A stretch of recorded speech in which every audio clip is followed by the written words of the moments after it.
એવા ઈર્ષાખોર માણસોએ કોઈ અઘોરીને કીધું કે 22 રાણીઓ થયું એને સંતાન નથી થવા દીધું, અને આ 23માં રાણી સોમલદે આવ્યા એને શ્રીમંત આવ્યા છે, કોઈ પણ સંજોગોમાં એને બાળક ન જન્મવું જોઈએ. અને આ માં ખોડિયાર જે આપણી કુળદેવી છે બાપુ, 2 મિનિટની વાત લેવી છે. ખરેખરો માહોલ જામ્યો, બધા બેઠા છે. માં જગદંબા ધારે તો શું કરી શકે? વાહ, માં ખોડિયાર ધારે તો શું કરી શકે, પણ શ્રદ્ધા તમારા હૃદયની હોવી જોઈએ. જુનાણાનું આંગણું બાપુ 2 જ મિનિટમાં વાત લઈ લઉં. આ ધારીએ તો 3 કલાકે વાત પૂરી થયા, પણ કાકલોતર પરિવાર છે, આવું આયોજન છે, એના કુળદેવી ખોડિયાર છે. અને એખાદી ખોડલની વાત ન કરું તો નગુણા કહેવાય. અને કીર્તિભાઈ મને વાહલી યાદી કરાવી દીધી. પાર્થ, કુળદેવી ઈ છે કે લાખે પતે લાજ ન જવા દેવો. 9 વર્ષના ધણી રાડિયાસ બાપુ 7 વર્ષથી પાટણપતિ જુનાગઢમાં આવીને પડાવ નાખ્યા છે. ઉપરકોટની સામે તોપુના નાળસા છે. 7 વર્ષથી યુદ્ધ ચાલુ છે, પણ 7 વર્ષથી પાટણપતિ ગુજરાતના નાથની કારી નો ફાવી કે ઉપરકોટનો કોઈ કાકરો હલાવી શકે. કહેવાય ગયો રાડિયાસ ને 22 રાણીઓ હતા. સાંભળજો વાત સાહેબ, માં ખોડલની વાત માંડી છે. એને 22 રાણીઓ હતા, પણ સંતાન નહોતું. 22 રાણીઓ કરી પણ કોઈ સંતાન નહોતું. અને એમાં એકવાર માનીતા રાણી બેઠા છે અને એને કહે છે, મહારાજ 7 વર્ષથી યુદ્ધ ચાલે છે, જીવન મરણના કોઈ ભરોસા નથી, પણ અમારી એક ઈચ્છા છે કે ભગવતીનું નામ લઈ અને હજી એક લગ્ન કરો. અને જો ઈશ્વરની ઈચ્છા હોય અને એકાદો દીકરો મળી જાય તો તમારો વારસ રહી જાય, બાકી આ જીવન મરણના ક્યાં ભરોસા છે. એના કહેવાથી ધારીના પરમાર મહારાજાના દીકરી સોમલદે પરમાર એ સોમલદેને શ્રીફળ મોકલાયું. શ્રીફળ સ્વીકારાણું અને ધારીથી બાપુ ગાડું નીકળ્યું, વેલડું નીકળ્યું જુનાગઢે જવા માટે. જમા જમા જમા જમા જમા કરતા એમ કહેવાય ધોળુડા ખોલ્લા આવ્યા હતા. અને શેત્રુજીનો નદી આવી બાપ. હવે સાંભળજો મારી બાપુ, શેત્રુજી નદી આવી અને શેત્રુજીનો આમ નદીનો ઢાળ ઉતરી ડુંગરના ગાળામાંથી આવજા ધીરે ધીરે ધીરે ધીરે ધીરે ધીરે જ્યાં ગાડું ચડવું, વેલડું ચડવું, અને સામે ગળધરા વાળી ખોડિયારનો થડો જોયો. એ ખોડલના થડા પહેલી વેલડાને નીકળવું. માફા માલી સોમલદે ખોડલને જોઈ ગયા, થડો જોઈ ગયા, કીધું વેલડું ઊભું રાખો. વેલડું ઊભું રાખ્યું. સોમલદે નીચે ઉતર્યા.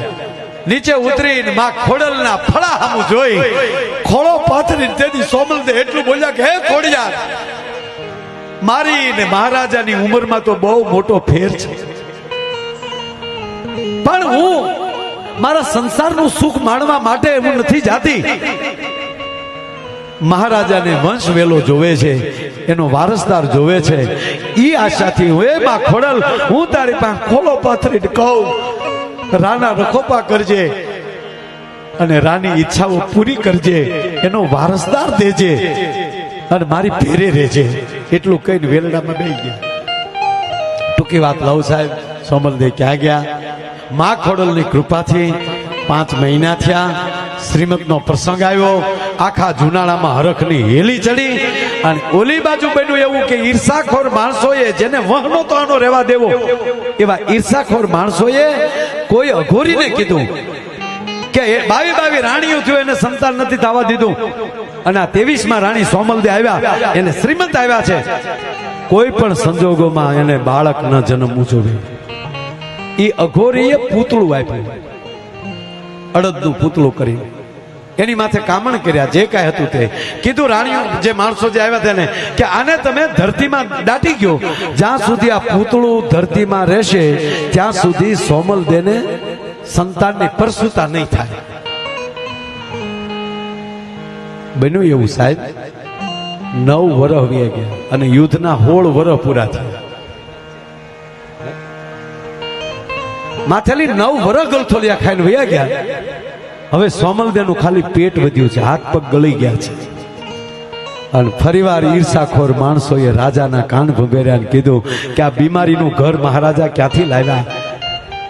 જો ઈ સગર્ભા હોય, એના પેટમાં બાળક હોય તો કેદુનો જન્મ થઈ ગયો હોવો જોઈએ. આ માથેલી 9 વર્ષ વયા ગયા. આ કોઈ બીમારીની ગાંઠ હશે પેટમાં. અને આ જ્યારથી આવ્યા ત્યારે યુદ્ધ અહીંયા થયું નથી. સોમલદેની ટીકા કરી રાજાએ સોમલદેનો ત્યાગ કર્યો. મારો કહેવાનો અર્થ હુકમ કરી દીધો કે જાવાને ઉપરકોટ એક ઝૂંપડીમાં રહેવાનું કરી નાખો. રાજમહેલમાંથી સોમલદેને ઝૂંપડીમાં મોકલી ગયો. બાપુ સાંભળજો,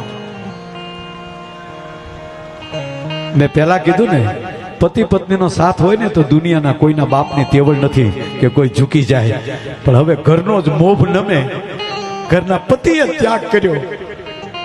અડધી રાતનું ટાણું, તેલનો દીવો કીર્તિભાઈ ઝૂંપડામાં ધીમો ધીમો જગતો હતો. સાથે આવેલી વાલબાઈ વડારણ એની બેનપણી એને સોમલદેએ હાથ કર્યો. વાલબાઈ, એ વાલબાઈ, હા બા, હવે મારથી દુઃખ સહન નથી થતું. અત્યાર સુધી તો ડિયાસના ભરોસે, મારા ધણીના ભરોસે જીવતી હતી. હવે તો મારા ધણીએ મારો ત્યાગ કર્યો. હવે મારથી પીડા સહન નથી થતી.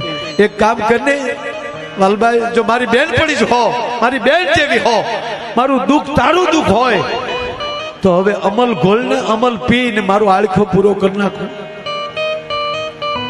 હા માં, હવે મારથી દુઃખ સહન નથી થતું. તમારું દુઃખ હું નથી જોઈ એકથી. અમલ ઘોળી દઉં, પણ એક શરત, અડધ્યું ઝેર મારી હાટું વધવા ન દે તો તને ખોડલના સોગંદ છે. બોલી વાલબાઈ. એ તાહળી હાથમાં આપેલી અને કીધું કે લે આ અડધું મારી હાટું વધવા ન દે તો ખોડલના હમ. એ સોમલદેના હાથમાં બાપુ અમલની તાહળી તો આવી ગઈ, પણ ખોડલ જા શબ્દ સાંભળ્યો અને યાદ આવ્યું કે હા, ગળધરે પગે લાગીને આવી હતી. હાથમાં ઝેરની તાહળી, અમલની તાહળી. અને તેથી સોમલદે એટલું બોલ્યા કે હે ખોડિયાર, તારા થડે પગે લાગીને આવી હતી હું, અને તારી દીકરી છું, અને તને પગે લાગીને આવી હોવ ને હું દુખી થાવ. એ ખોડલ, હવે મારવી હોય તો મારજે, તારવી હોય તો તારજે. એમ કરીને હજી બાપુ ઓઠે તાહળી નો અડીને તા તો કાંબીને કડલાના કડાકા મળ્યા બોલવા. ખડા ખડા ખડા કરતી આવી અને ખોડિયાર માએ તાહળીને ઠપાટ મારી. સોમલદેના હાથમાં તાહળીનો ઘા કરી નાખ્યો.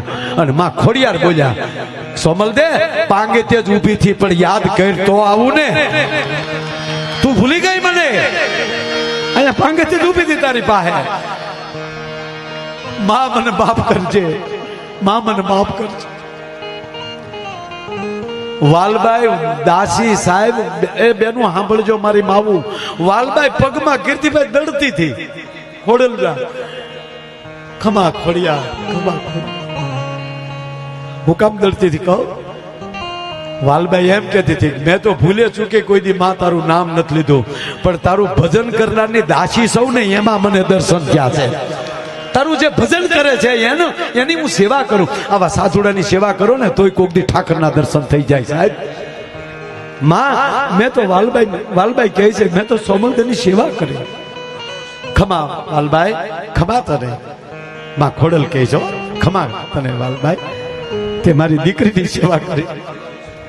અને એક કામ કર બેટા, હવે જા, અત્યારે અડધીક રાત થયેલી હો, અડધીક રાત ને ટાળે માં ખોડિયારે વાલબાઈ ને કીધું, વાલબાઈ જાઓ બેટા, જૈન તમારા જુનાણાના ધણીને, 9 વર્ષના ધણીને, રાડિયાસને જાઓ કયો, વધામણી ખાઓ. એને કયો કે અમારી સોમલદે, અમારી મહારાણીએ, અમારી જુનાણાની જનતાએ 9 વર્ષના ધણીના વારસદારને જન્મ આપ્યો છે. પણ માં કઈ હતું તો નહીં, બન્યું તો નતું કઈ. એટલે વાલબાઈ બોલી કે પણ માં. ત્યારે ખોડિયાર માં બોલ્યા કે વાલબાઈ, ખોડિયાર કહે છે, જા કે તારા રાજાને કે મારી માએ 9 વર્ષના ધણીને જન્મ આપ્યો છે. અને વાલબાઈ બાપા બેનું હાથમાં લીધું, દોડતી જાય, પગમાં ઓઠડી અટવાતી જાય, પડતી જાય, અને 9 વર્ષના ધણીને જાય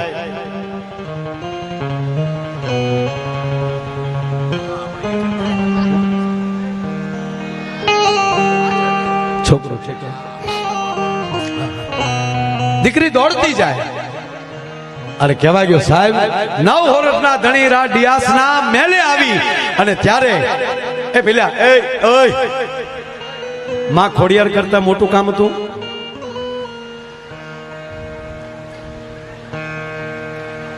આ શું કરો છો?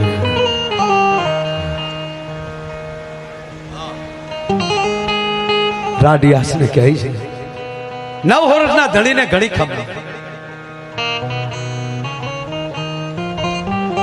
મહારાજા બહાર આવો.